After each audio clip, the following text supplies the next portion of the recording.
Mover é um estado constante, queiramos ou não. O movimento acontece quando pensamos, quando sentimos, quando vivemos. Esse é o Mover é Viver, um podcast com provocações sobre o corpo e o que pode o corpo. Mover é Viver é apresentado por mim, Zac Moreira, fisioterapeuta e entusiasta da relação corpo, movimento e vida. Inscreva-se nesse podcast, seja qual for a plataforma que você esteja usando, para acompanhar os passeios que a gente vai fazendo por aqui. Hoje, o passeio é com Renata Gelamo. Bom episódio e até o próximo.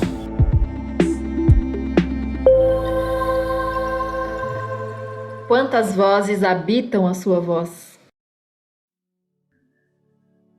Quais são os medos da sua voz? E quais são os desejos da sua voz? Quais são os desejos da sua voz?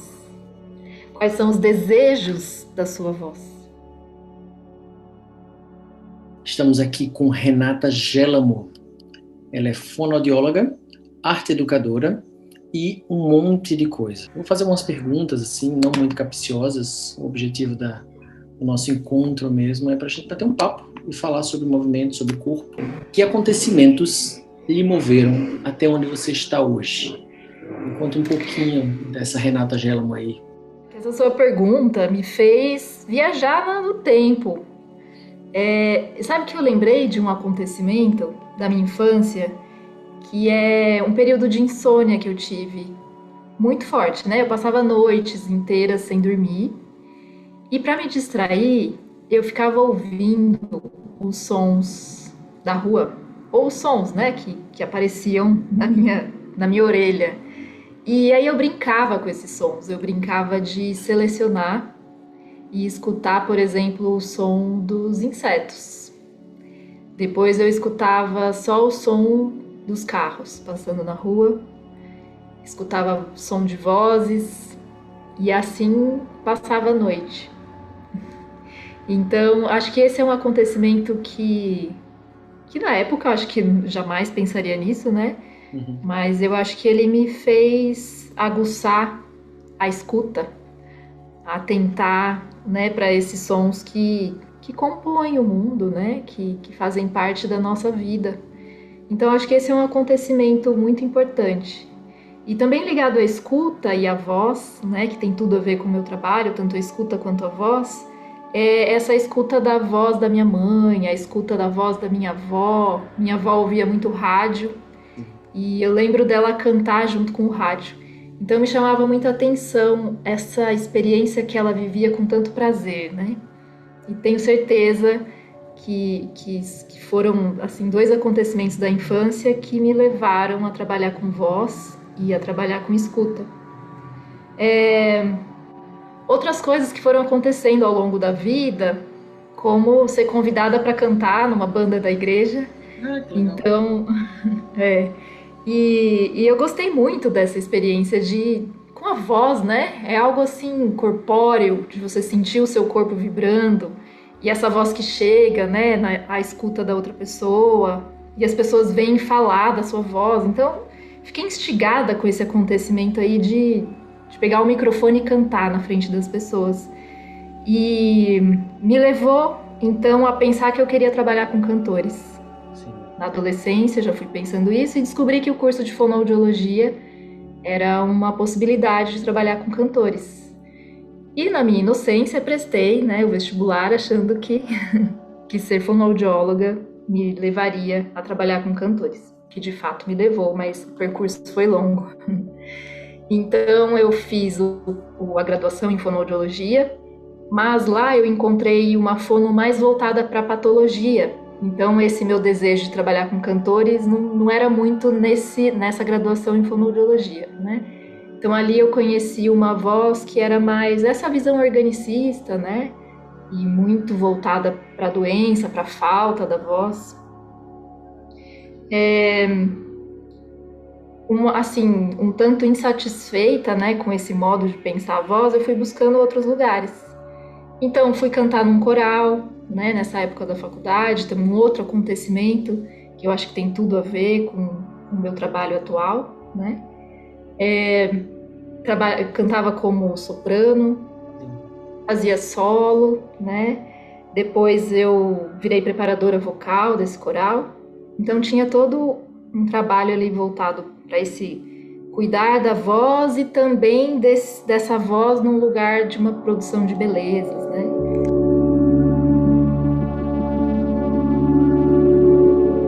Não muito satisfeita, então, com o percurso na fono e com o coral, né? O coral tinha muito essa ideia de homogeneizar as vozes. Então, as vozes precisam soar como uma única voz. Essa é a proposta do coral, né? Me aproximei também da técnica vocal nesse período. Então, ajustes que você faz no seu corpo para produzir determinadas sonoridades, né? Então, a ideia era que todo mundo se ajustasse mais ou menos parecido, né? O trato vocal, os lugares de respirar, enfim, para que o coro soasse num timbre muito parecido. E depois eu fui fazer um outro percurso de mestrado em linguística para entender a voz como linguagem, né, com essa proposta. Tudo que a gente faz com a nossa voz, a gente cria efeitos de sentido.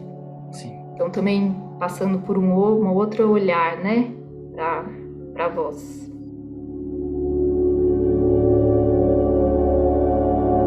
Ainda pensando nos acontecimentos e nas trajetórias, porque cada uma dessas coisas aconteceu em cidades diferentes, né? Eu sou de uma cidade chamada Oswaldo Cruz, no interior do estado de São Paulo.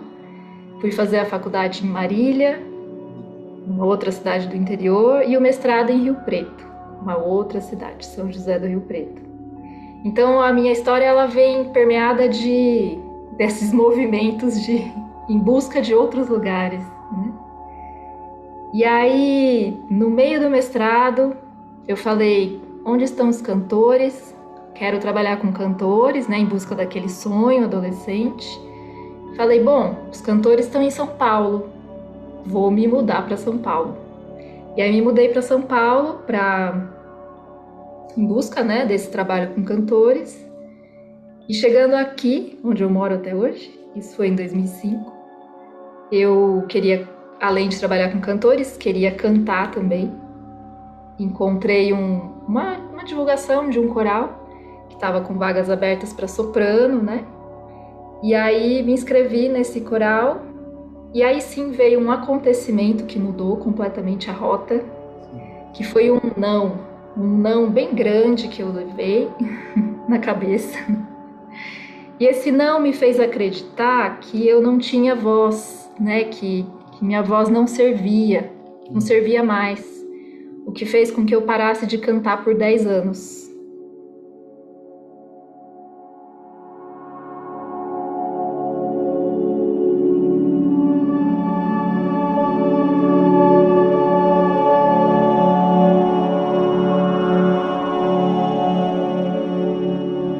Foi um silenciamento muito forte, né? Então, nessa peneira minha voz não passou, nesse lugar minha voz não foi aceita. E aí então aquele sonho adolescente de vir para São Paulo, trabalhar com cantores, foi por água abaixo, de cara. E eu fui trabalhar com outras coisas, né? Fui trabalhar com consultório, atendendo crianças com problemas de linguagem. Então, pensando em acontecimento, esse foi um bem marcante. Então, esses 10 anos longe da voz, né? Fui trabalhar com produção cultural depois do consultório, até me dar conta que eu tinha me afastado muito da voz. E aí eu vou fazendo então um retorno, um outro movimento em direção a essa busca da voz, que é quando eu me aproximo da voz na cultura popular. Uma voz, um canto que não se separa da dança, um canto que não se separa da cena, é um canto ligado aos ofícios, um canto ligado a rituais, um canto na vida, né? Sim. Então eu encontro também um outro sentido para a voz ao me aproximar desse ato, né? De cantar, de falar, de recitar, enfim, dentro dessas manifestações. E isso vira então o tema do meu doutorado em arte e educação, né? E o que traz toda uma transformação e, na verdade, uma síntese, né, de todo esse percurso que eu passei pela fono, técnica vocal, a linguística, a cultura popular e as artes. Então vira um caldo, isso tudo, que desemboca no que hoje se chama Ateliê de Voz, né? Esse lugar onde acontecem coisas, acontecem coisas com a voz. Então acho que todos esses acontecimentos, eles me moveram a habitar onde eu habito, que também é um lugar de muito movimento. Não é um lugar onde eu cheguei, né? É um lugar onde eu tô passando.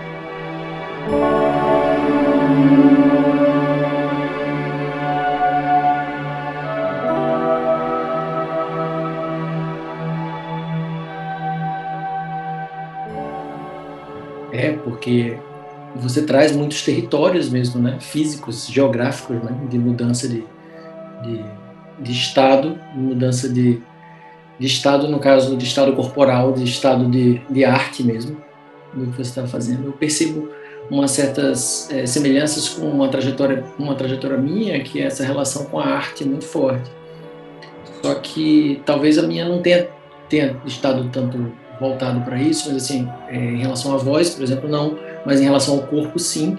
Eu sempre admirei muito atores, sempre admirei muito cantores, sempre admirei muito esportistas, mas eu sempre gostava muito da expressão corporal. Acho que a expressão corporal é uma coisa que diz muito da singularidade, né? Eu acho que hoje eu sei o que é singularidade, mas eu queria me expressar também. E eu sempre me achei muito desengonçado.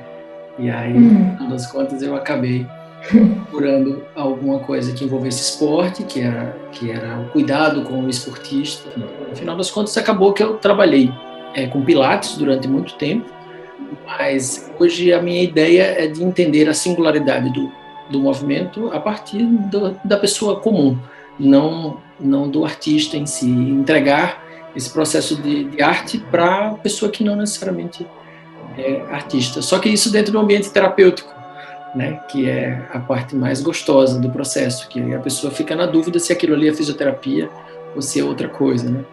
Então, no final das contas, eu acho que em algum momento talvez você já traga isso no seu trabalho, porque você chama para um ateliê, né? E aí um ateliê já tem uma relação mais forte com arte. E eu acho com criação, principalmente, né?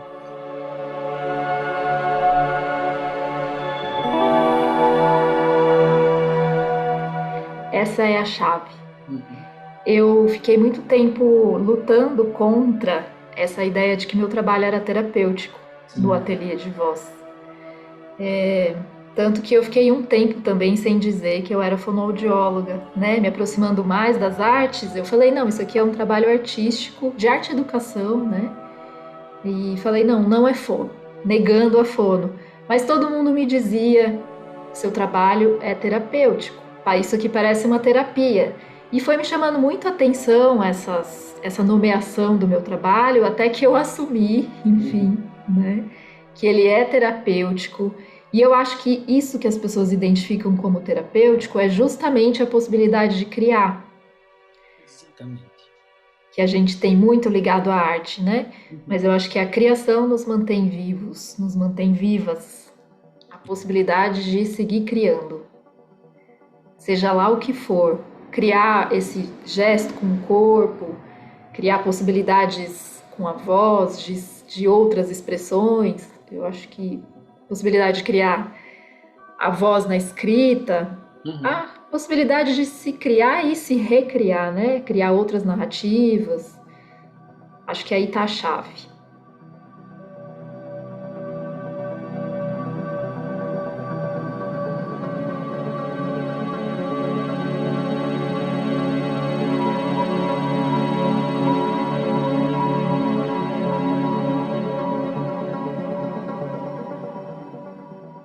Eu concordo contigo, porque no final das contas, tanto quando você falou do coral mesmo, é uma perspectiva que eu nunca tinha, porque na verdade eu nunca participei de um coral, nem nunca pensei sobre isso, mas a ideia de você tentar homogeneizar as vozes e deixar todas num padrão, né?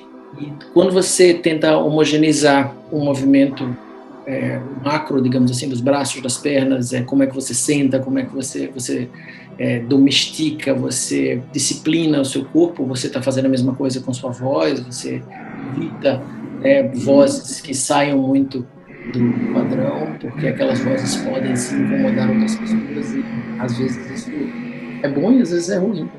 Só que, de forma geral, a gente está entendendo singularidades ali naquele processo. Sim, o coral tem algo de muito interessante que, se a gente pensar ele como também uma possibilidade de uso da voz, né? Mas não a única. É interessante ouvir um coral soando a uma só voz, é lindo. E nem todos os corais são assim, né? Depende muito da estética proposta. Mas que não seja a única possibilidade para uma voz. Que ela necessite cantar igual, exatamente igual a outra pessoa, né? Que possa haver lugar para a subjetividade. Acho que aí tem um lugar muito necessário.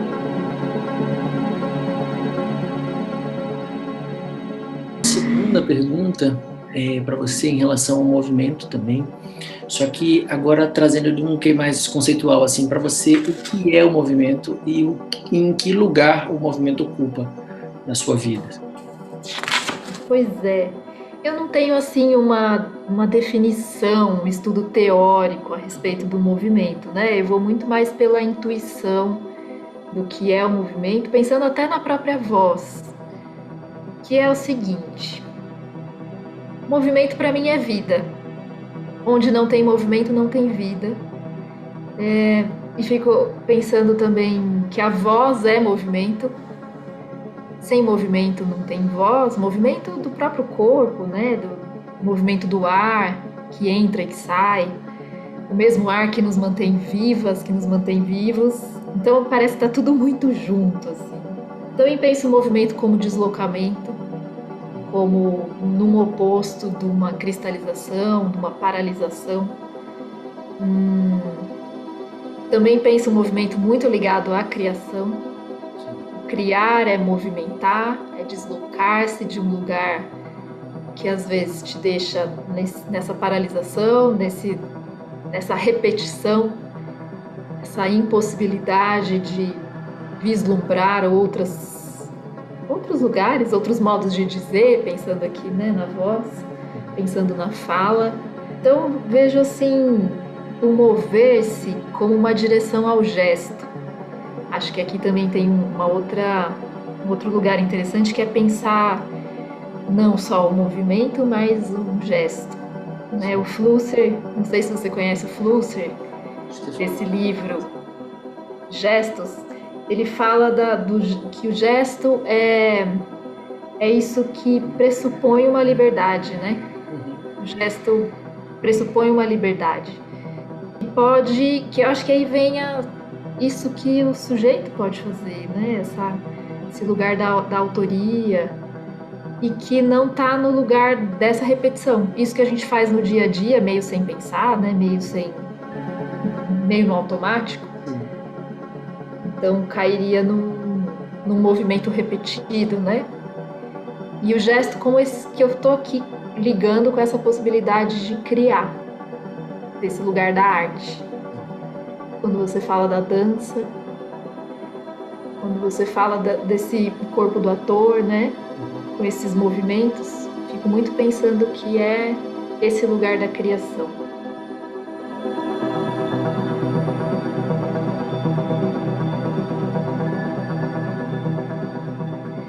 Fico pensando que a voz também pode ser gesto, à medida que ela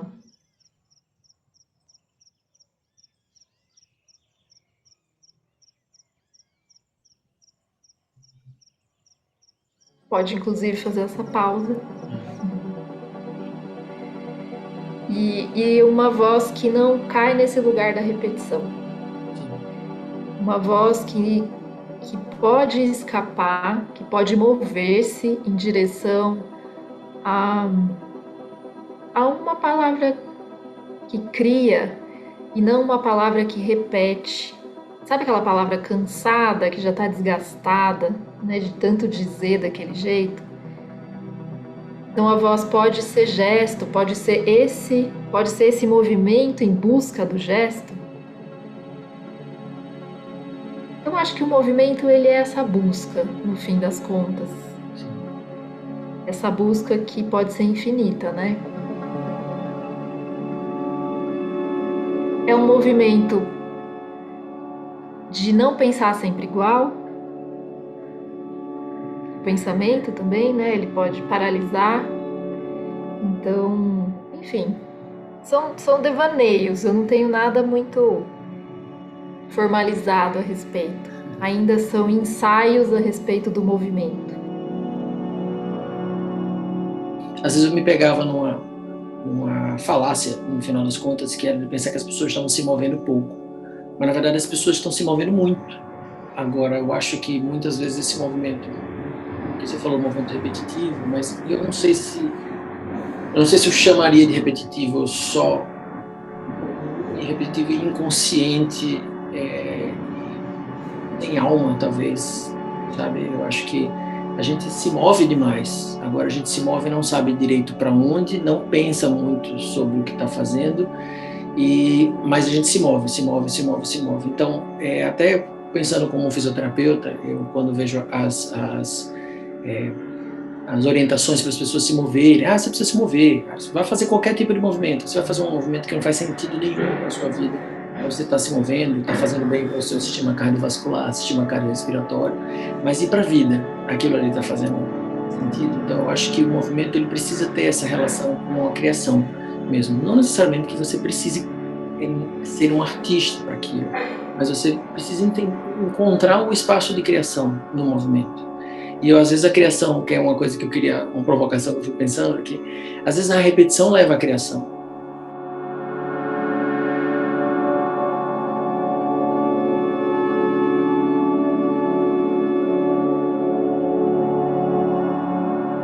Eu acho que quando eu falo da repetição é justamente esse, você usou o termo alma, eu achei muito interessante, é isso sem alma, né? Estou aqui numa repetição dada já previamente, né? Faltando esse ânimo. É nessa sensação que quando você pensa nesse movimento do cuidado, que é uma coisa que você acabou tentando fugir um pouquinho, porque acho que as nossas faculdades elas têm uma relação muito grande com a patologia, né, com a doença, e elas não têm uma relação com o cuidado. Que a gente entender que o profissional de saúde, nós como profissionais de saúde, nós somos profissionais de cuidado, e sempre entrega essa coisa do cuidado de uma forma muito passiva, né? Que a gente não entrega para a pessoa a potência de cuidado que ela tem para dar o corpo dela, do movimento dela, né? Da voz dela, dar voz para o próprio corpo, né? Eu acho que tem essa entregar. Cadê a sua voz aqui? Isso, que tem a ver com esse cuidar de si, né? Isso, exatamente. Que é essa parada que eu viajo muito nela, e essa coisa da negação da profissão, em algum momento aconteceu comigo, em alguns momentos, de eu dizer assim, não, eu não quero ser fisioterapeuta, eu quero ser outra coisa, isso aqui que eu faço na fisioterapia e tal, porque na verdade está fora do padrão, né? Está fora, é uma voz diferente, no final das contas. E eu muitas vezes sou visto como excêntrico. Eu acho que eu sou mesmo. Eu também. E eu acho que eu sou mesmo. Mas é isso, né? Que bom.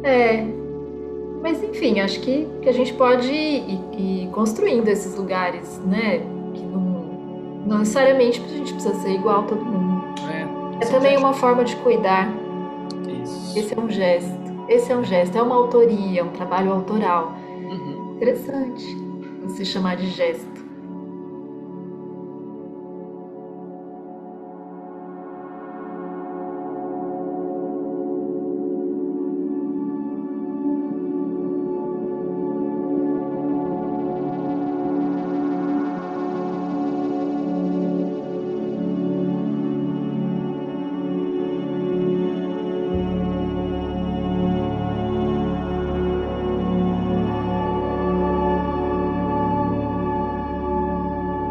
E aí você me perguntou onde que eu percebo o movimento na minha vida, né? Pois é, acho que em toda ela. Mas eu percebo um movimento consciente, Sim. usando o termo que você trouxe, muito interessante, é quando eu observo que eu estou paralisada. Paralisada nos pensamentos, paralisada fisicamente. Claro que isso não existe, né? A gente está todo sempre em movimento, o corpo está sempre em movimento enquanto estiver vivo. Mas eu acho que toda essa história que eu contei da minha vida, né? Esse mover-se em busca, que foi gerada por uma inquietação, por uma insatisfação, então isso me mantém muito em movimento de mudar de cidade, em movimento de mudar de área, né? De conhecimento, em movimento de mudar formatos de trabalho, da clínica ao trabalho, da clínica, né, onde a gente trabalha individualmente com uma única pessoa, a um trabalho em grupo, né, pensando isso como oficinas, como ateliês. Então, vai me movendo, vai me desestabilizando. Então, eu acho que eu tenho uma busca por essa desestabilizar o que está muito ali, né, certinho, acontecendo há um tempo, funcionando bem. Opa, vamos desestabilizar isso aqui e gerar um movimento. Então isso acho que faz parte, se é que a gente pode dizer, da minha personalidade, de buscar sempre movimentos, de buscar novas conexões, de buscar outro jeito de pensar. Claro que daqui a pouco isso estabiliza de novo. Sim. Ou territorializa, né? Se a gente quiser usar um termo deleuziano. Isso. Então, assim, territorializou, o que a gente vai desterritorializar agora? Para criar outro território, né? No fim das contas. E assim, acho que vai acontecendo. Para mim, isso traz um brilho no olho. Quando eu me percebo paralisada, é a hora que o olhinho murcha, né? Murcha a vontade de fazer as coisas, de seguir com o trabalho, né? Então, provocar esses movimentos em direção a outros territórios é o que me mantém assim, com essa vontade, com esse desejo, né, pelo trabalho. Estou falando do trabalho, mas é assim na vida.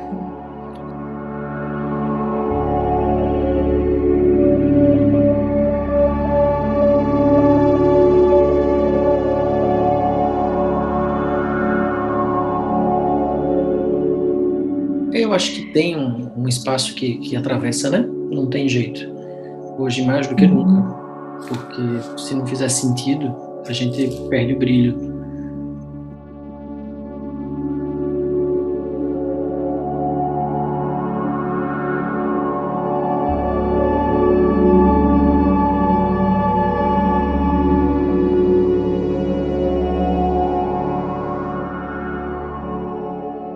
A outra pergunta tem muito a ver com essa resposta que você acabou de me dar, que foi quando o bicho pega, né? O que você faz? Mas eu acho que você já começou a responder aí. Se o bicho pega, então é isso, muda de área. Eu falei assim mais metaforicamente, mas fisicamente, vamos pensar? Quando o bicho pega, o que eu faço? Eu caminho. Caminho. Essa é a minha prática corporal. Caminhada. Caminhada, para mim, move não só o corpo, claro, se a gente pensar que existe uma separação entre corpo e mente, né? Que não existe. A caminhada comprova. Quando eu caminho, os pensamentos se movem. Quando eu caminho, meu corpo, né, se desloca no espaço, se desloca no tempo e gera esse movimento. Gera movimentos e se o bicho pega nessa confusão, né, de pensamentos, eu faço então essa caminhada dos incômodos, caminho meus incômodos e ao mesmo tempo eu caminho a voz, porque eu chamo alguém para caminhar comigo. E faço essa caminhada com a voz. E é muito interessante, porque a gente vai conversando, cada uma falando dos seus incômodos, e no fim a gente já nem lembra mais o que estava incomodando, porque a gente desloca com a voz também esses incômodos. E aí uma prática que é mais recente, acho que tem alguns meses, uma prática pandêmica, que é chegar em casa e escrever. Fazer um escrever a voz. E um escrever de ouvido aquilo que foi caminhado. E desopila, sabe? Aqui, gasta o incômodo, gasta aquilo que fazia, que tava pegando, né? Gasta esse bichão e ele fica pequenininho. Então essa é uma prática que olha, eu vou te dizer que é um autocuidado maravilhoso. É fantástico mesmo.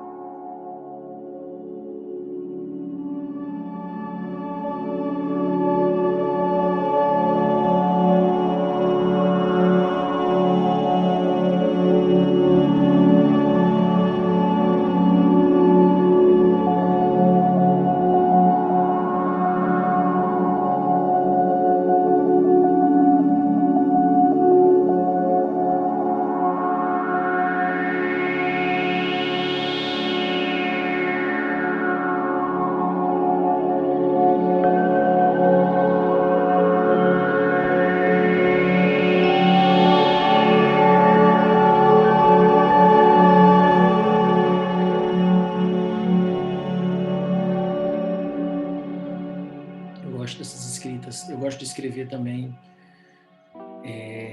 após eu me mover, ou então após eu meditar também.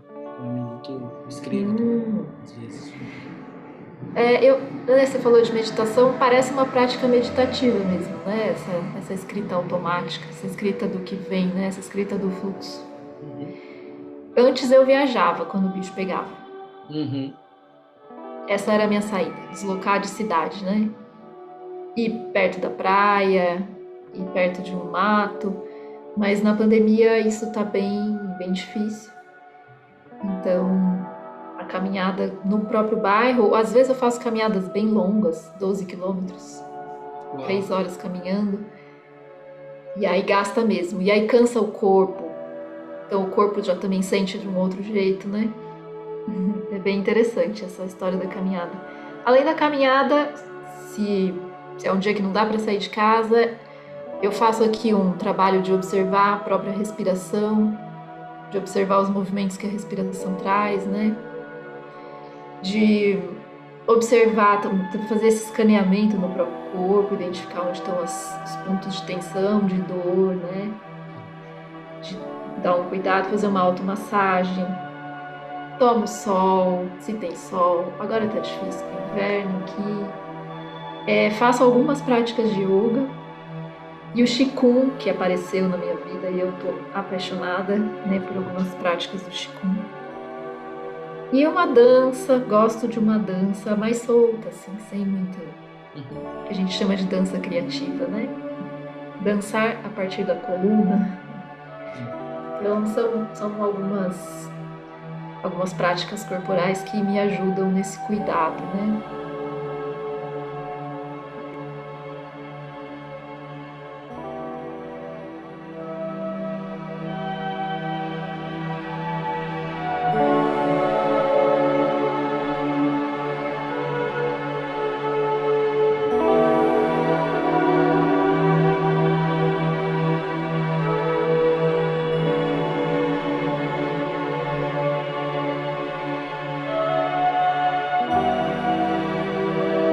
Eu fico pensando muito nessa coisa dessas práticas corporais por conta desse período pandêmico mesmo, porque eu gosto muito de me deslocar também. Eu não mudei tanto de cidade quanto você, mas eu realmente me desloco muito. Caminho muito e corro também, né? Eu gosto de correr. O que acontece é que eu percebo que essa coisa de mudar o território é uma coisa muito humana, né? A gente fez isso desde o início, desde que somos sapiens. Então, desde antes de sapiens, nós povoamos esse planeta caminhando, de uma forma ou de outra, se deslocando. Então, nós temos partes de nós no mundo inteiro. E eu acho que isso está muito inato, né? Eu acho que esse desejo de sair do lugar, ele é muito, muito humano. e a pandemia privou essa coisa da gente se deslocar tão livremente, né? Então, as práticas corporais e sem deslocamento de território, assim, elas surgiram mais para mim nesse período de março de 2020 para cá.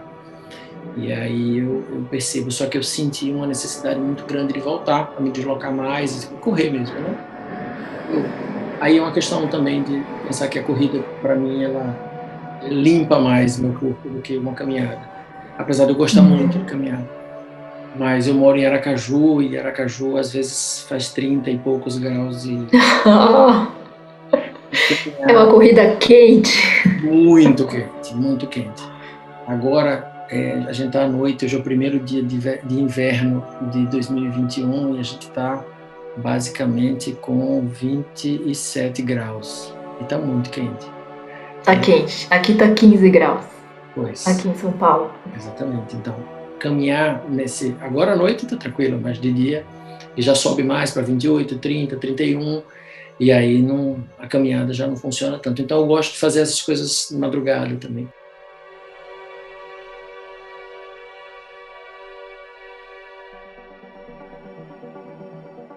Mas eu acho que tem essa coisa da territorialidade mesmo, do deslocamento físico. E você falou uma coisa interessante, você falou que você se desloca até, às vezes deu 12 quilômetros de caminhada. Então, você fica pensando assim, poxa, aí o corpo está muito cansado. A gente tem essa coisa corporal, não do excesso, mas de levar no limite. Eu acho que de uma forma ou de outra em alguns momentos a gente precisa levar o corpo num certo limite, não num limite de vida, mas assim, num certo limite de desconforto, para a gente poder, como se acalmasse mais esse monstrão, né, que você fala.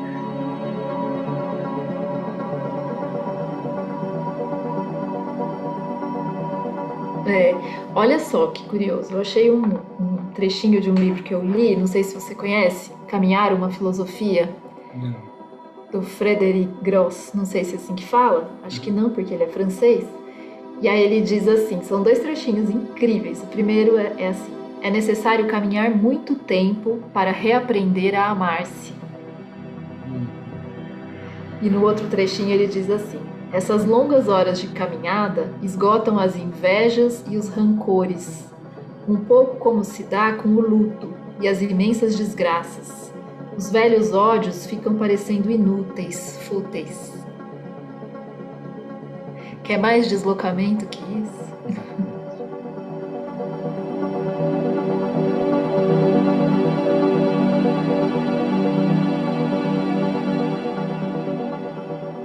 Eu gosto muito desse livro aqui do Walkscapes, né? Caminhar como uma prática estética. E o Francesco Carrieri, que é muito bacana. Eu vou ler só uma partezinha também do livro, que é... O caminhar, mesmo não sendo a construção física de um espaço, implica uma transformação do lugar e dos seus significados.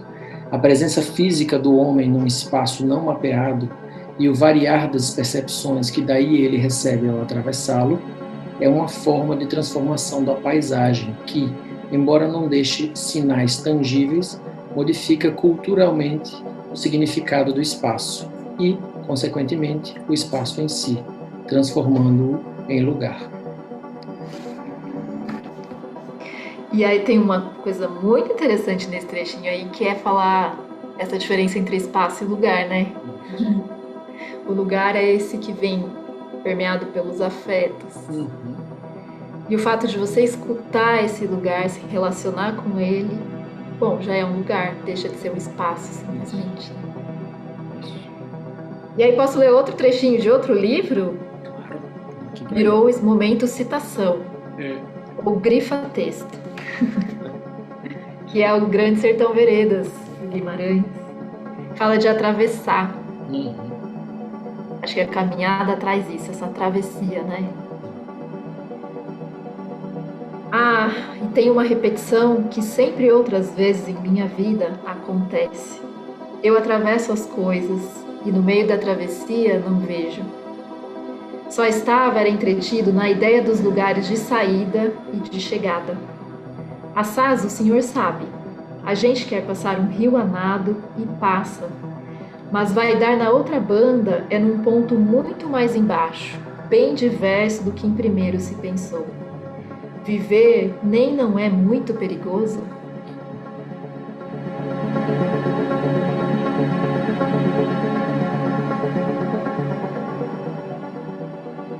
Mover-se é travessia. A gente nunca sabe onde é que vai chegar. E é uma aventura. Manter-se em movimento é uma grande aventura.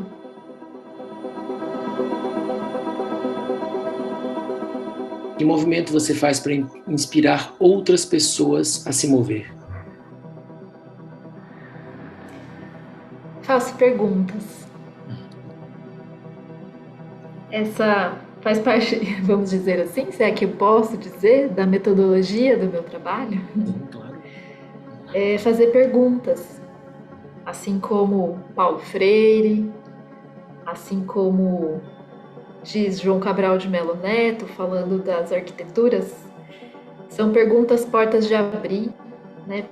Perguntas que deem a pensar mais, perguntas que não necessariamente precisam de resposta, mas sim que coloquem em movimento, olha só. E que façam movimento nos sentidos, né? Então, são perguntas que provocam, são perguntas que convidam, né? Então, a convidam a quê? A escutar a própria voz, a escutar a voz das outras pessoas, a criar intimidade com a própria voz, a mover de lugar, né? A voz experimentando esses outros lugares. São convites para habitar o próprio corpo. Então, acho que isso é algo que inspira as pessoas a moverem-se, moverem-se no espaço, moverem-se para lugares. Caminhar a voz. Caminhar a voz.